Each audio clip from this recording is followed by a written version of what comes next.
John Festmeyer, MFA candidate at Academy of Art University, working on my 3D modeling thesis, Bodacious Creed. Links are going to be below, probably just a link to my blog, which talks all about this, and you can also check the main page here. This is my son, Clark. He wanted to make an appearance in the video, so I didn't think I could keep him out. Anyway, so I've got a few things to show that I've been working on this week. It's been a pretty busy week. I've talked about that quite a bit in my latest blog. If you want to go check that out, the link. And I wanted to show a few things in video format too. So here they go. Alright, so some of this I talked about in my blog, so if you want to look a little bit more detail of what I'm talking about here, I wrote about it in there. And I also put in a couple pictures of Creed's new beard. One of the things I did, I'll show this very quickly, is I redid the hair. Not completely, just the beard. It was, if you recall, if you've been watching the videos or following the blog, it was kind of just very blocky here, and it's not very realistic. And one of my instructors pointed that out. Something that I had noticed, but and I was planning to get to, but he just kind of reminded me that it was really important. It wasn't looking very realistic. So I redid what's called a cut map for this, which just I told it, okay, this is the area where the hair is going to be for the beard, and now it's a much more realistic beard.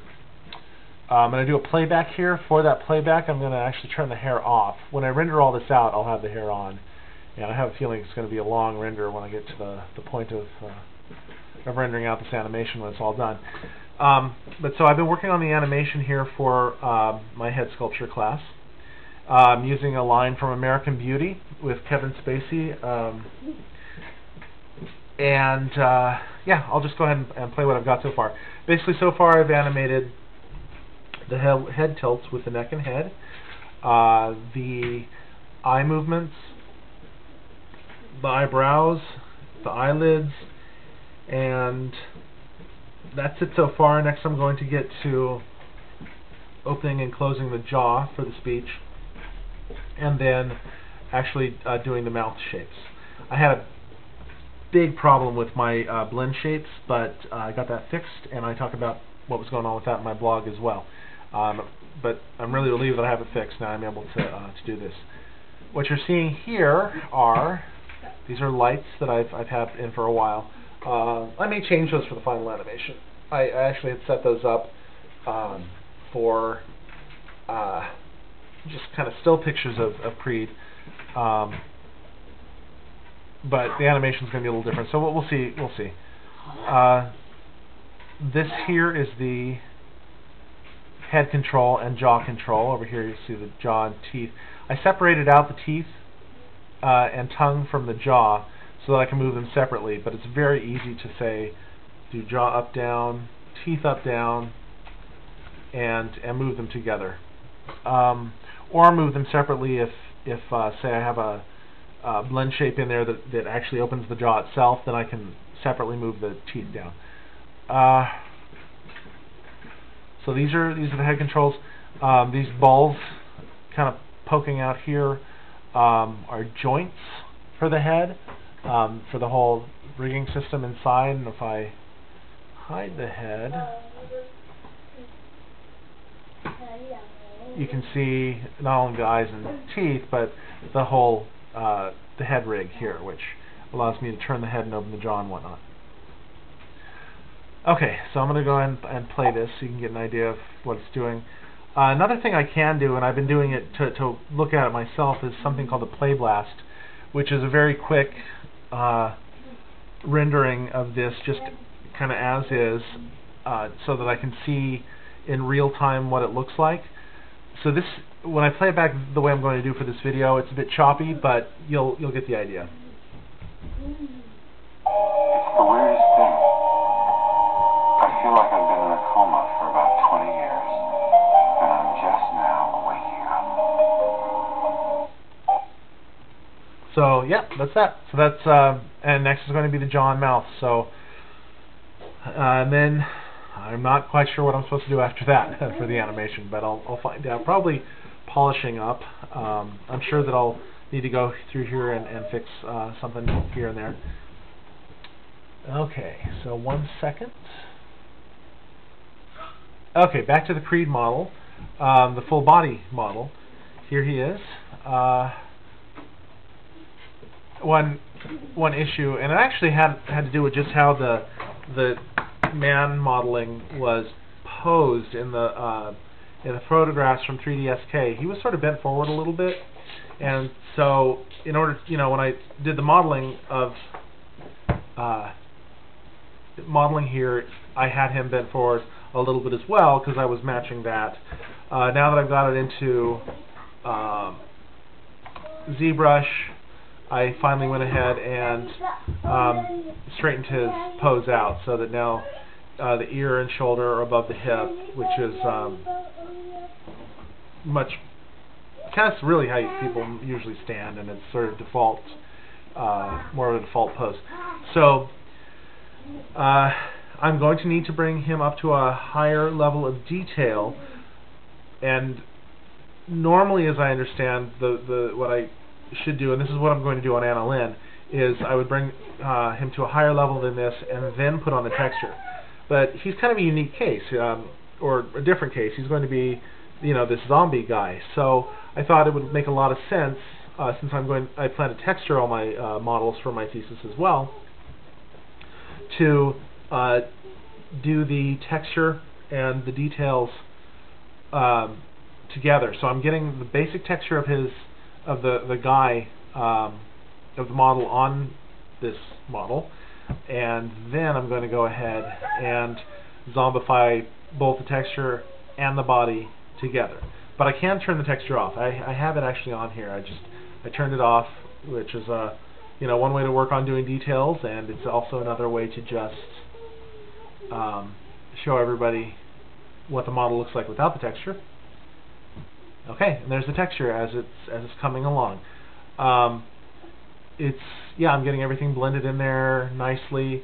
I've been working on this quite a bit. There are a few places where it's that I need to still fix things and blend things in better. I think, for instance,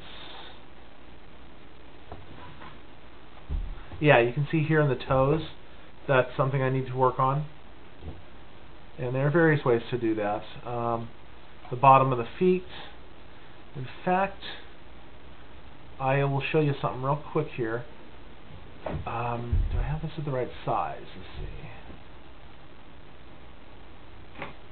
I don't have it at the size I would like it at, I don't think.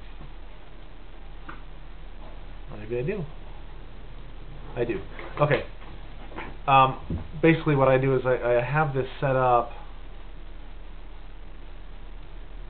to where the canvas is actually over twice the size of what you're seeing here. Then I do this AA half, which is anti-alias at half size, and then I can zoom down a little bit. That way I can put on textures, and it keeps the highest level of detail possible. And I can also bring this into bring the texture in Photoshop and keep as much of the detail as possible. So what I'm going to do here, okay, I'm finding this interesting problem where things get projected incorrectly when I do what I'm about to do, unless I have a bunch of this turned off and I'm only showing part of the model. So, oops, bottom of the foot. I'm just going to do this foot. Just make sure it's not, symmetry is not on. That's what I want. And I'm going to fix this part of the heel. Now I already have Photoshop open, so I could do this. I'm just going to make this look a little better. Everything's going to be zombified anyway, as I said, but I still want to have this as good as I can before I get to that point. So you get to see a fun little trick, ZBrush trick here. I'm going to go over here. I'm going to go to this Z app link. This used to be a plugin, now it's integrated. So say drop now. And what this does is brings it over into Photoshop. I was working on this part before, that's why you're seeing that.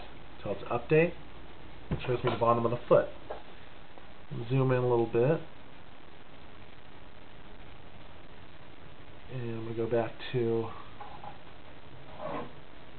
start with this one, with the clone brush. So what I can do is just go ahead and clone some of this over. Okay, come on, Photoshop.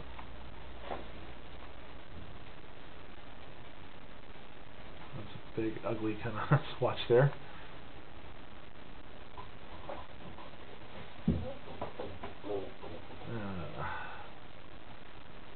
And yeah, I know it's looking funky, but at least that big mark is out of there. So then, and the reason that gets kind of smeared like that has to do with painting on textures at an angle. So I try to paint them on as straight on as possible, but occasionally that still happens, and I have to go back and fix it. So then I will bring in this wonderful heel brush. Not heel like I'm doing the heel on the foot, but heel like a doctor heals.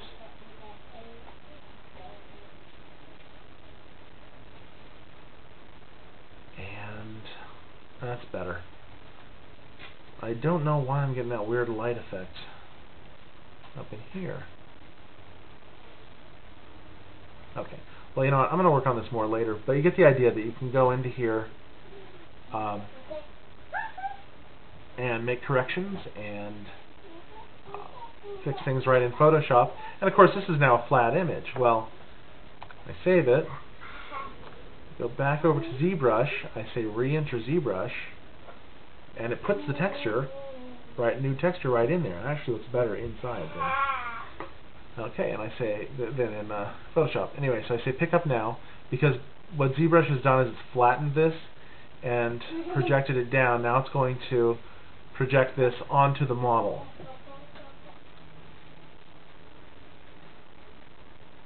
And now that is in 3D. And I've worked on the texture directly in Photoshop.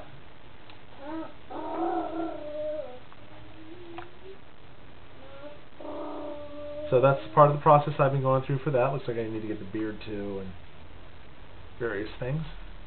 Chin too. But yeah, so that's another big thing I've been doing this week. Once I've got my animation done for this week, the next thing I'm going to do is I'm going to continue to work on this texture. And I'm going to start bringing up both this model and the model of Anna Lynn to a higher level of detail. And yeah, that's it. For Creed, one of the things I'm going to do is to zombify him. I've mentioned this before, but I need to start looking for more pictures of cadavers. I've also been told that The Walking Dead does the zombies very well. I've actually been watching that show, which shouldn't come as a surprise. I'm doing all these zombie project things myself. So that's, I'm going to use that, but I also, kind of use look at the look that they do for them and use that as research. I'm also going to look for pictures of cadavers. I'm not exactly sure where to look. Online, obviously, but I think there may be libraries that I can look at as well. And then just get him looking really, really, undead. So, okay, I'm rambling at this point, but that's what I've been doing, and I hope you enjoyed the video.